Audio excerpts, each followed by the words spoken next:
বা কথা হ'ল যে আমি সকলোৱে জানো যে 8 মাৰ্চটো আমি গোটেই বিশ্বই নাৰী দিৱস হিচাপে পালন কৰোঁ আৰু ওমেন এম্পাৱাৰমেণ্ট মহিলা সবলীকৰণ এই আপ্ত বাক্যটো আমাৰ সকলোৰে মুখে মুখে কিন্তু কথা হ'ল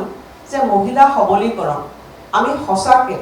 মহিলাসকলক ৰাজনৈতিকভাৱে সামাজিকভাৱে শৈক্ষিকভাৱে বৌদ্ধিকভাৱে সকলো দিশত আগবঢ়াই লৈ যোৱাটো দায়িত্ব কাৰ যদি আমি সামাজিকভাৱে ভাবোঁ বা শৈক্ষিকভাৱে ভাবোঁ ৰাজনৈতিকভাৱে ভাবোঁ বা অন্যান্য দিশত ভাবোঁ তেতিয়াহ'লে যেতিয়া আমাৰ ৰাষ্ট্ৰত এখন নিৰ্বাচিত চৰকাৰ থাকে গণতান্ত্ৰিকভাৱে সেই চৰকাৰখনৰ মৌলিক দায়িত্ব হৈছে যে আমাৰ ৰাষ্ট্ৰখনৰ মানে অৰ্ধ শতাংশ 50% সমান যিটো জনসংখ্যা আছে মহিলা আৰু আমাৰ ৰাজ্যখনতো দেখিছোঁ যে প্ৰায় 49% মহিলা গতিকে মহিলাসকলৰ যিটো সবলীকৰণৰ সংজ্ঞা এই সবলীকৰণৰ সংজ্ঞাটো ইমান দিন সবলীকৰণৰ সংজ্ঞা হিচাপে থাকিব নেকি এই কথাখিনি গোটেই ৰাষ্ট্ৰতে বা আমাৰ ৰাজ্যতো চৰ্চা হৈ আছিল আমি প্ৰধানমন্ত্ৰী নৰেন্দ্ৰ মোদী ডাঙৰীয়াক বিশেষভাৱে ধন্যবাদ দিব লাগিব যে ৰাজনৈতিক সদিচ্ছা নাথাকিলে এই সমস্যাবিলাক সদায় সমস্যা হিচাপে থাকে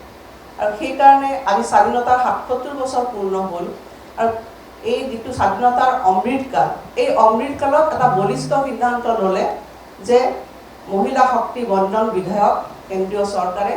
দুইখন আমাৰ লোকসভা বা ৰাজ্যসভাত উত্থাপন কৰিলে সেইখিনি মুহূৰ্তত এটা ঐতিহাসিক মুহূৰ্ত আছিল আমি টেলিভিছনৰ পৰ্যায়ত এতিয়া দেখিছিলোঁ যে ৰাজ্যসভাত বা লোকসভাত এই বিলখনৰ বিষয়ে আলোচনা হৈছিল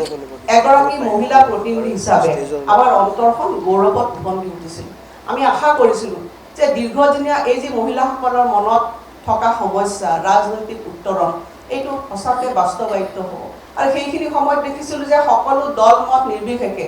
এই বিলখন যেতিয়া তেওঁলোকে আলোচনা কৰিছিল সকলোৱে সহমত প্ৰকাশ কৰিছিল আৰু আমি দেখিছিলোঁ আনন্দিত হৈছিলোঁ তাৰপিছত দেখিলোঁ যে নিৰ্বাচন হ'ল নিৰ্বাচনৰ পিছত এটা দীঘলীয়া আমি কিছু বছৰ অপেক্ষা কৰিব লগা হ'ল আৰু আমাৰ সপোন বাস্তৱায়িত হোৱাৰ দিশত আৰু যেতিয়া আমি গম পালোঁ সকলো মহিলাসকলে ভাৰতবৰ্ষৰ কোটি কোটি মহিলাই দেখিলে যে এইবাৰ আমাৰ স্বপ্ন আমাৰ উত্তৰণ ৰাজনৈতিক উত্তৰণ মানে আমাৰ বাস্তৱত ৰূপায়ণ হ'ব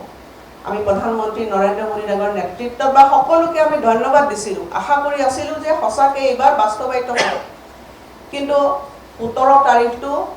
আমাৰ গোটেই ভাৰতবৰ্ষৰ যি গণতান্ত্ৰিক ইতিহাস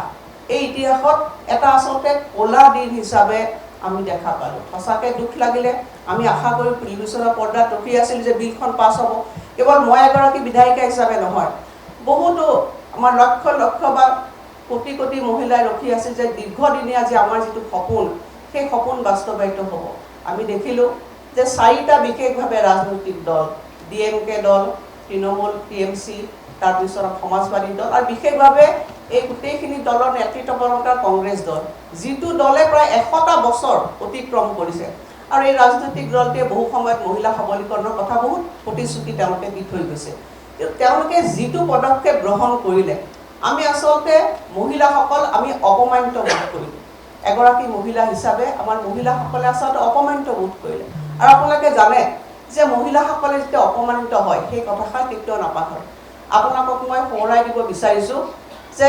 কৌৰৱৰ ৰাজসভাত দ্ৰৌপদীৰ অৱস্থাটো কি হৈছিলে কিন্তু সেইখিনি সময়ত পিছত সেই অপমান কেৱল দ্ৰৌপদীৰ নাছিল সেই অপমান সমগ্ৰ নাৰী সমাজৰ আছিল আৰু ফলত কি হৈছিলে আপোনালোকে দেখিলে কৌৰৱৰ কি হৈছিলে আপোনালোকে নিজেই দেখিলে পতন ঘটিল সেইটোৱে কথা মই দেখিছোঁ যে এটা পতনৰ কিন্তু আৰম্ভণি হৈছে সেইটো হৈছে স্খলনৰ আৰম্ভণি হৈছে এনেকুৱা ৰাজনৈতিক স্খলন আচলতে আমি নিবিচাৰোঁ আমি মহিলাসকলে সমান অধিকাৰ বিচাৰোঁ সেইকাৰণে ভাৰতবৰ্ষৰ সংবিধানত আপোনালোকে দেখিছে যে জেণ্ডাৰ ইকুৱেলিটি ভাৰতবৰ্ষৰ সংবিধানৰ আৰ্টিকল 12 আৰ্টিকল 13 আৰ্টিকল 14 আৰ্টিকল 15 প্ৰত্যেকতে জেণ্ডাৰ ইকুৱেলিটিৰ কথা কৈছে আৰু কিন্তু দুখৰ কথা যে স্বাধীনতাৰ ৭৭ বছৰ পিছতো আমি যিখিনি কাৰণতে নহওক আজি ৰাজনৈতিক সদিচ্ছাৰ অভাৱত বহু ৰাজনৈতিক দলবিলাকে আমাৰ মহিলাসকলক যেনেকৈ দিব মানে তেওঁলোকে চিটবিলাক দিব লাগিছিল আমি দেখা নাছিলোঁ কিন্তু ভাৰতীয় জনতা পাৰ্টি ব্যতিক্ৰম আজি প্ৰধানমন্ত্ৰী নৰেন্দ্ৰ মোদী ডাঙৰীয়াই প্ৰথমৰ পৰা কৈ আহিছে যে নাৰী শক্তিক সকলো ৰূপত ৰাজনৈতিকভাৱে শক্তিশালী কৰিব লাগে শৈক্ষিকভাৱে শক্তিশালী কৰিব লাগে সামাজিকভাৱে শক্তিশালী কৰিব লাগে আৰু শেষত তেখেতে যথেষ্ট কষ্ট স্বীকাৰ কৰি পেলাই দলটোৱে এই সিদ্ধান্ত গ্ৰহণ কৰিলে গতিকে আমি সঁচাকৈ আজি মৰ্মাহত হৈছোঁ, অপমানিত হৈছোঁ, শোকত মানে আমি ভাগি কিন্তু পৰা নাই। মহিলাসকল আপোনালোকে জানে যে মহিলাসকল হৈছে মাতৃ, মহিলাসকল হৈছে মানে শক্তি। মহিলা কেতিয়াও ভাগি নপৰে। মহিলাৰ ওপৰত যদি কোনোবাই যদি অবিচাৰ কৰে, মহিলাৰ ওপৰত যদি কোনোবাই অন্যায় কৰে, মহিলা পুনৰ মূৰ দাঙি উঠে। গতিকে আজি আমি সকলোকে এই মঞ্চৰ পৰা আমি আহ্বান জনাইছোঁ যে মহিলাসকলে আজি জাগিব, আৰু সেই নেতৃত্ব ভাৰতীয় জনতা পাৰ্টীৰ আমি সকলোৱে আমি সাজু হৈছোঁ। আজি সেই মানে সময়লৈ ভাল দিনটোলৈ আমি আকৌ পুনৰ আমি সকলোৱে আমি ইয়াতে আচলতে আমি প্ৰতিজ্ঞাবদ্ধ হৈছোঁ।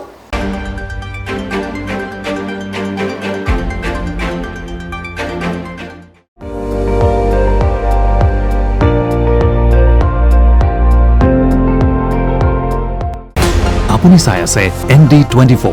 সৰ্বশ্ৰেষ্ঠ নহয় সৰ্বোত্তমৰ দৌৰত।